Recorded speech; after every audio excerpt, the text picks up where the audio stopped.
What's up, guys? It's David with How to Beast, and in this video I want to quickly review 3 books that I really think that every man should read. 3 books that need to be on every man's bookshelf, in his Kindle, but more importantly in his head.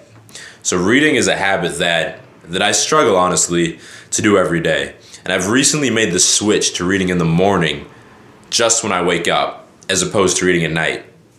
And the main reason for me making that switch is that when I read this in the morning, or when I read any book in the morning, it's a good way of me transitioning from that sleepy state into a productive working state for the day. And also, it really allows me to carry these motivational pieces of information, or these enlightening pieces of information, with me throughout the day. As opposed to when I read at night, I'm kind of falling asleep. You know, it is a good transition to falling asleep after a long day, but I'm not as alert. I'm not really absorbing these things. And a lot of times, I'm just looking at the words on the page, but not actually understanding them. So that was a side note. On to the 3 books that I think every man should read. Number 1, The Ancient Art of Stoic Joy, A Guide to the Good Life. This book is by a guy, William B. Irvine, and he was a philosophy professor. I forget which university he taught at, or where he teaches at now, but he basically studied a lot of the classics, a lot of Greek and Roman literature, and he became very intrigued that, life philosophy was something that was studied a lot back in those days.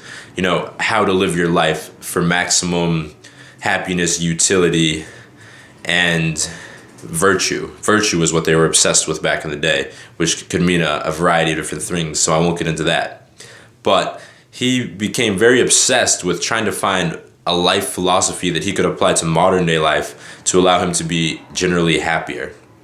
And after a lot of deliberation, studying a lot of the old different Roman and Greek philosophies, he came to embrace Stoicism, Roman Stoicism in particular.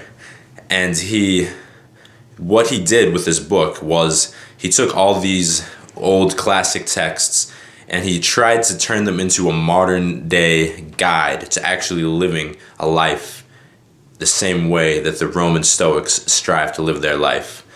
And the book is a masterpiece, honestly. I read it every single year. It really motivates me every time I read it. It reminds me to be happy. It reminds me to be grateful. And it reminds me that I can only control my thoughts and not to worry about controlling things that I can't control, like events that have passed or things that I want someone else to do. The second book that I have for you guys today is called The 50th Law of Power. This was written by Robert Greene in conjunction with 50 Cent, the rap icon. So Robert Greene has written a lot of best-selling books, his most well-known one probably being The 48 Laws of Power. In that book, he went over 48 different laws that you can use to achieve more power, whether that's in the workplace, in politics, or in your relationships. And I loved that book, but one thing I didn't like about it was that all the examples he used, and he used a lot of anecdotes and examples, where they were all old examples. They were like kings trying to control their court, or, something similar to that, where it's kind of difficult to apply that to my life, living today, sort of as an entrepreneur trying to make more money, or, trying to do the different things that I'm trying to do in my life today. So with this book, he used 50 Cent, and this really grounds it in a modern day example. 50 Cent's also lived a really interesting life, so I really liked it for that. And on top of that, it was a more cohesive book, because whereas the first one was 48 different laws, this centered around the 50th law, which was being fearless. And the main takeaway that I had from this book was you have to take action. When you're controlled by your fears, you're paralyzed and you're not able to act in spite of them. But when you take action, it doesn't mean that you're fearless necessarily, but it means that you're still able to take action and progress in spite of being afraid. And taking action really is the key to getting anything done, whether it's overcoming a fear, whether it's starting a business, whether it's approaching a girl, whether it's getting a girlfriend, whether it's getting in shape, you have to take action. So that's the main takeaway I had from that. The third book that I want to talk to you guys about today, and the final book, is called The Way of the Superior Man, and that's by David Data. And this book really impacted me profoundly the second time I read it.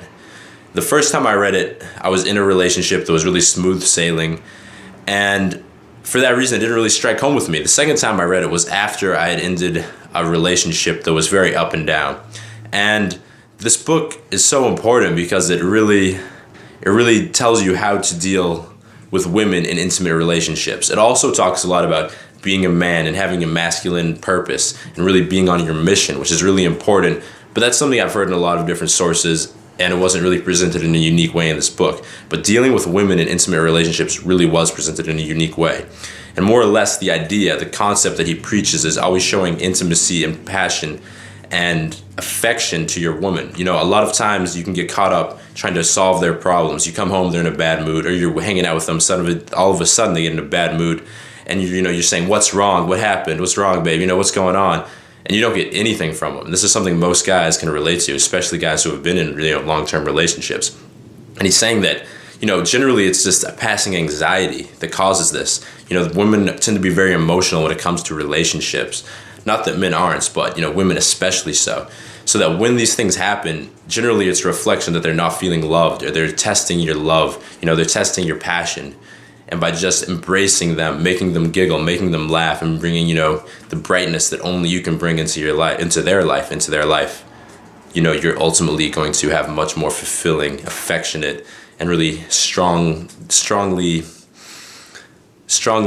polarized relationships, meaning, the masculine versus the feminine, and just really having a strong connection in that sense. So those are the 3 books I have for you guys: A Guide to the Good Life, The Ancient Art of Stoic Joy, The 50th Law, and The Way of the Superior Man. Read those, grow, learn, keep reading, stay beastly.